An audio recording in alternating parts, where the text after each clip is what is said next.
Oke, baik. Assalamualaikum warahmatullahi wabarakatuh.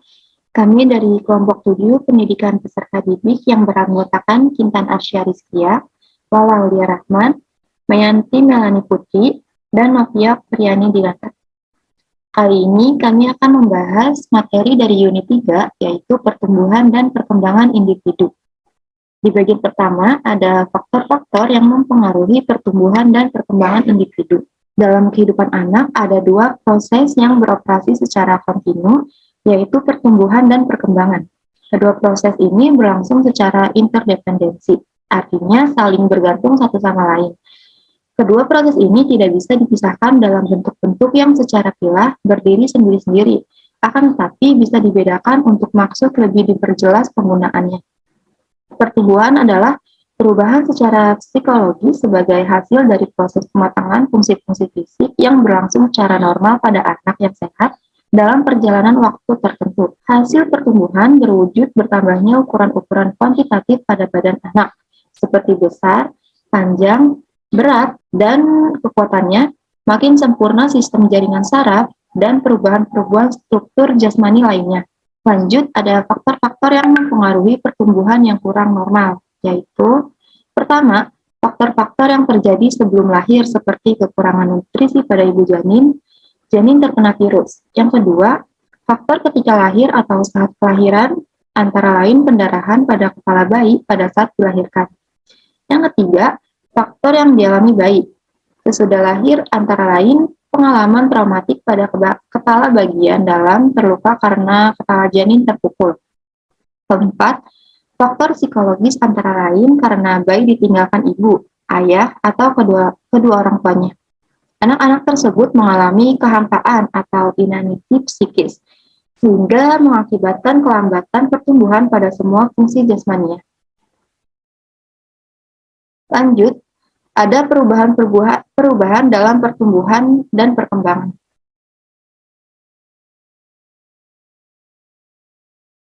Yang pertama, ada perubahan dalam ukuran. Untuk berat, bayi ketika lahir sekitar 3 kg, setelah 6 bulan mencapai berat sekitar 8-9 kg. Untuk panjang, bayi ketika lahir sekilas 50 cm, dan setelah 1 tahun kemudian berubah menjadi sekitar 60 cm. Yang kedua, ada perubahan dalam perbandingan. Dari segi fisik, misalnya terjadi perbandingan antara besarnya kepala dan anggota badan. Lanjut, perbandingan antara yang tidak real, yang hayal dengan hal-hal yang rasional. Dalam perkembangan sosial terjadi perubahan dalam perbandingan, misalnya dari anak bermain sendiri, bermain dengan saudara, selanjutnya bermain dengan anak-anak tetangga, kemudian bermain dengan anak-anak pada lingkungan yang lebih luas. Yang ketiga, ada perubahan untuk mengganti hal-hal yang lama. Pada bayi terdapat kelenjar baru yang sedikit demi sedikit mengalami antropi atau penyusutan dan menghilang setelah dewasa. Ada juga bahasa bayi yang kurang jelas, lama-kelamaan semakin hilang dan diganti dengan perkataan yang lebih jelas. Yang terakhir, ada perubahan untuk memperoleh hal-hal yang baru.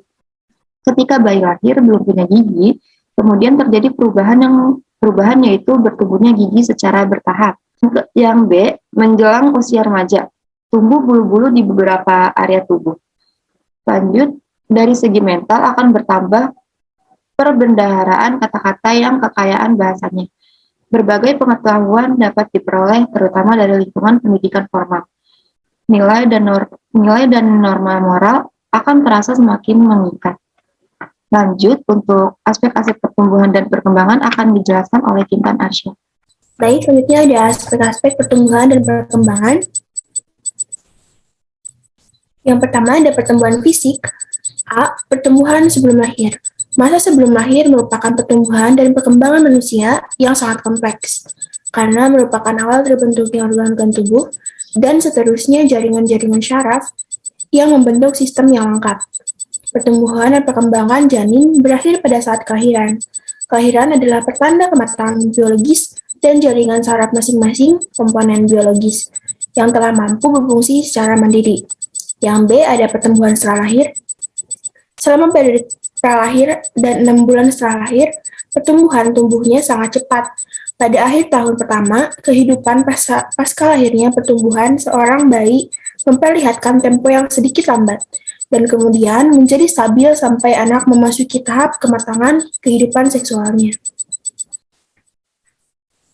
Yang kedua ada intelek. Intelek atau daya pikir berkembang sejalan dengan pertumbuhan saraf otak, karena pikiran pada dasarnya menunjukkan fungsi otak. Maka kemampuan intelektual yang lazim disebut dengan istilah lain kemampuan berpikir, dipengaruhi oleh kematangan otak yang mampu menunjukkan fungsinya secara baik. Perkembangan intelek akan diawali dengan kemampuan mengenal, yaitu untuk mengetahui dunia luar. Perkembangan kemampuan berpikir semacam ini dikenal pula sebagai perkembangan kognitif. Perkembangan kognitif seseorang menurut Piaget dalam kurung Sarlito 1991-281. Mengetahui tahap-tahap sebagai berikut. Yang pertama, ada masa sensorik motor 0,0 sampai 2,5 tahun. Pada tahap ini, bayi mempergunakan sistem penginderaan dan aktivitas motorik untuk mengenali lingkungannya. Yang tahap kedua, ada masa praoperasional 2,0 sampai 7,0 tahun. Adalah kemampuan anak menggunakan simbol yang mewakili suatu konsep. Kemampuan simbolik ini memungkinkan melakukan tindakan-tindakan yang berkaitan dengan hal-hal yang telah lewat. Misalnya, seorang anak yang pernah melihat dokter berpraktik akan dapat bermain dokter-dokteran. Tahap ketiga adalah masa konkreto pre-rasional 7-11 tahun. Anak mulai mengembangkan 3 macam operasi berpikir, yaitu identifikasi atau mengenali sesuatu, negasi mengingat sesuatu, dan replikasi mencari hubungan timbal balik antara beberapa hal. Yang terakhir ada masa operasional 11 tahun sampai dewasa. Pada tahap ini, seseorang sudah mampu memperkirakan apa yang mungkin terjadi. Ia dapat mengambil kesimpulan dari suatu pernyataan. Selanjutnya adalah emosi. Emosi merupakan gejala perasaan disertai dengan perubahan atau perilaku fisik seperti marah yang ditunjukkan dengan teriakan suara keras atau tingkah laku yang lain. Yang keempat, sosial. Dalam perkembangannya, setiap orang akhirnya mengetahui bahwa manusia itu membantu dan dibantu, memberi dan diberi. Yang kelima adalah bahasa. Fungsi bahasa adalah sebagai alat komunikasi. Dalam perkembangan alat berbahasa lisan, bayi menyampaikan isi pikiran atau perasaannya dengan tangis dan atau ocehan. Kemudian usia 6-9 tahun mulai berkomunikasi dengan satu kata atau 2 kata. Seterusnya dapat menyusun kata-kata dan kalimat. Yang keenam ada bakat. Bakat merupakan kemampuan tertentu atau khusus yang dimiliki oleh seorang individu yang hanya dengan rangsangan atau sedikit latihan, kemampuan itu dapat berkembang dengan baik. Yang terakhir ada sikap, nilai, dan moral. Pada masa bayi, sikap, nilai, dan moral belum dipersoalkan, tetapi dalam proses selanjutnya sangat perlu mendapat perhatian, sehingga kelak menjadi seorang yang mampu menentukan sikap yang positif dan mampu menjunjung tinggi nilai-nilai dan moral di dalam masyarakat. Materi selanjutnya akan disampaikan oleh Meyanti Simbolan. Baik, terima kasih Aca. Materi selanjutnya adalah hukum-hukum pertumbuhan dan perkembangan. Next slide. 1. Hukum Kepler-Gödel. Hukum ini berlaku pada pertumbuhan fisik yang menyatakan bahwa pertumbuhan fisik organisme dimulai dari bagian pada kepala, tumbuh terlebih dahulu daripada bagian-bagian lainnya. Yang kedua, hukum Proximo-Distal. Menurut hukum ini, pertumbuhan fisik berpusat pada sumbu dan mengarah ke tepi. Alat-alat tubuh yang terdapat di pusat seperti jantung, hati, dan alat-alat pencernaan lebih dahulu berfungsi daripada anggota tubuh yang ada di tepi. Yang ketiga, perkembangan terjadi dari umum ke khusus. Anak lebih dahulu mampu menggerakkan lengan atas, lengan bawah, dan tepuk tangan sebelum mampu menggerakkan jari-jari tangannya. Next slide.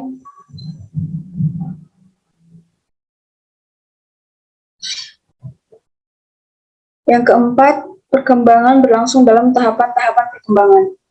Contoh penahapan dalam perkembangan manusia antara lain masa pralahir, masa jabang bayi di antara 0 sampai 2 minggu, masa bayi 2 minggu sampai 1 tahun, masa anak prasekolah 1 sampai 5 tahun, masa sekolah 6 sampai 12 tahun, masa remaja 13 sampai 21 tahun, masa dewasa 21 sampai 65 tahun, dan masa tua 65 tahun ke atas.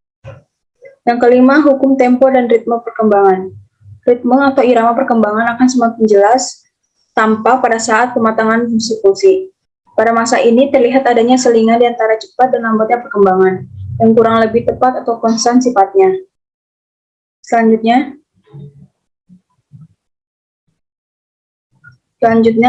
ada karakteristik pertumbuhan dan perkembangan remaja.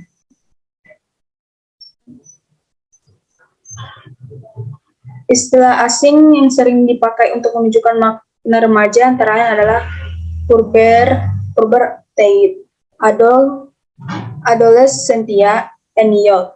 Dalam bahasa Indonesia sering pula dikatakan pubertas atau remaja. Istilah puberty dalam bahasa Inggris atau pubertate dalam bahasa Belanda berasal dari bahasa Latin, yaitu pubertas yang berarti usia kedewasaan, the age of manhood. Istilah ini berkaitan dengan kata Latin lainnya seperti pubescere yang berarti masa pertumbuhan rambut di daerah tulang atau pusik atau di wilayah kemaluan. Penggunaan istilah ini lebih terbatas dan menunjukkan mulai berkembang dan tercapainya kematangan seksual. Pubescere atau puberti sering diartikan sebagai masa tercapainya kematangan seksual dan ditinjau dari aspek biologisnya.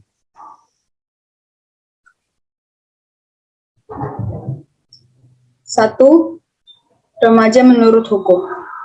Konsep remaja bukanlah berasal dari bidang hukum, melainkan berasal dari ilmu-ilmu sosial lainnya seperti antropologi, sosiologi, psikologi, dan pedagogi. Dalam hubungan dengan hukum, hanya undang-undang perkawinan saja yang mengenal konsep remaja.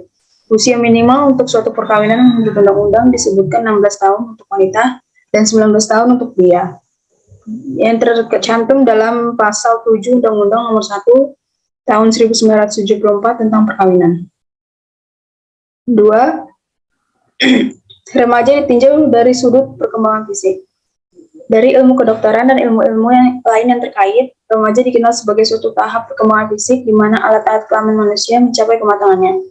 Dari perkembangan fisik ini akan terjadi seorang pria yang berotot dan berkumis, dan menghasilkan beberapa ratus juta sel mani atau spermatozoa setiap kali ia berejakulasi, atau seorang wanita yang berpayudara dan pinggul membesar yang setiap bulannya mengeluarkan sel telur dari indung telurnya, yang disebut menstruasi. Masa pematangan fisik yang berjalan kurang lebih dari 2 tahun setelah adanya tanda-tanda seksual disebut masa pubertas. Yang ketiga, batasan remaja menurut World Health Organization atau WHO. Remaja adalah suatu masa pertumbuhan dan perkembangan di mana A. Individu berkembang dari saat pertama kali yang menunjukkan tanda-tanda seksual sekundernya sampai saat ia mencapai kematangan seksual. B. Individu mengalami perkembangan psikologi dan pola identifikasi dari kanak-kanak menjadi dewasa.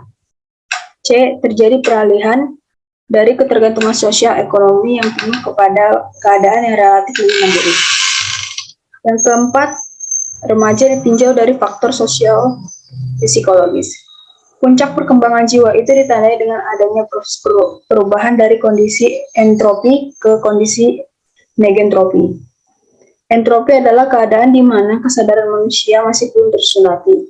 Kondisi negentropi adalah keadaan di mana isi kesadaran tersusun dengan baik, pengetahuan yang satu terkait dengan perasaan atau sikap.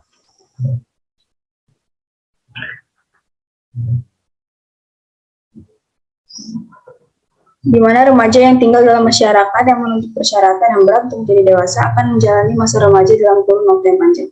Yang kelima ada definisi remaja untuk masyarakat Indonesia.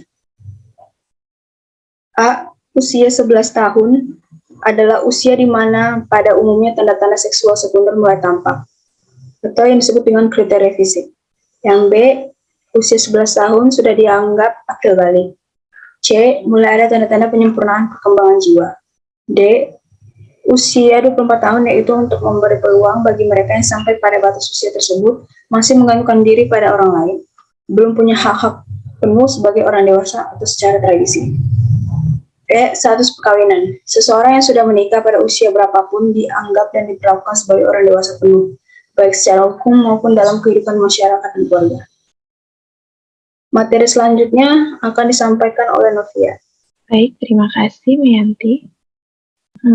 Seorang remaja berada pada batas peralihan kehidupan anak dan dewasa. Pada remaja sering terlihat adanya satu kegelisahan. Kegelisahan adalah keadaan yang tidak tenang menguasai diri remaja. Mereka mempunyai banyak ancaman keinginan yang tidak selalu dapat dipenuhi. Yang kedua, ada pertentangan. Pertentangan-pertentangan yang terjadi di dalam diri mereka juga menimbulkan kebingungan baik bagi diri mereka maupun orang lain. Pada umumnya, timbul perselisihan dan pertentangan pendapat dan pandangan antara si remaja dan orang tua. Yang ketiga, berkeinginan besar untuk mencoba segala hal yang belum diketahuinya.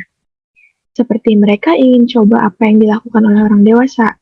Remaja pria mencoba merokok secara sembunyi-sembunyi, seolah-olah ingin membuktikan apa yang dilakukan oleh orang dewasa dapat pula dilakukan oleh remaja. Yang keempat, keinginan menjelajah ke alam sekitar yang lebih luas. Misalnya melibatkan diri dalam kegiatan-kegiatan pramuka, kelompok atau himpunan pecinta alam, dan sebagainya. Yang kelima, menghayal dan berfantasi. Khayalan dan fantasi remaja banyak berkisar mengenai prestasi dan tangga karir. Yang keenam, aktivitas berkelompok. Kebanyakan remaja-remaja menemukan jalan keluar dari kesulitan-kesulitannya dengan berkumpul, melakukan kegiatan bersama, mengadakan penjelajahan secara berkelompok. F. Tugas-tugas perkembangan. Perkembangan merupakan suatu proses yang menggambarkan perilaku kehidupan sosial psikologi manusia pada posisi yang harmonis di dalam lingkungan masyarakat yang lebih luas dan kompleks. Pada kehidupan remaja, seseorang telah berada pada posisi yang cukup kompleks, di mana ia telah banyak menyelesaikan tugas-tugas perkembangan seperti misalnya mengatasi sifat tergantung pada orang lain, memahami norma-norma pergaulan dengan teman sebaya, dan lain-lain.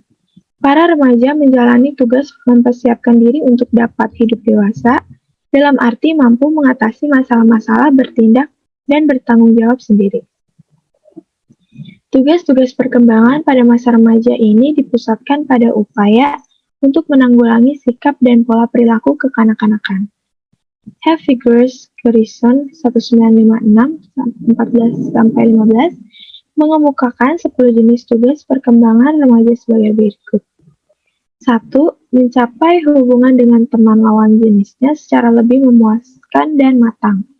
2. Mencapai perasaan seks dewasa yang diterima secara sosial. 3. Menerima keadaan badannya dan menggunakan secara efektif. 4.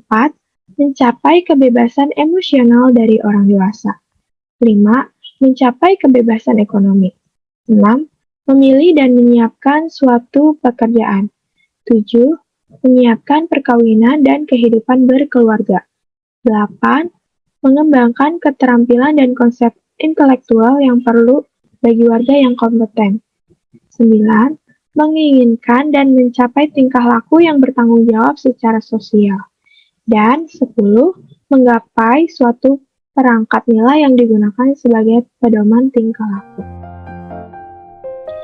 Baik, ini dia resource dari PPT kami, yaitu Perkembangan Peserta Didik by Umar Yais, MPD. Baik, sekian dari kelompok kami. Terima kasih. Wassalamualaikum warahmatullahi wabarakatuh.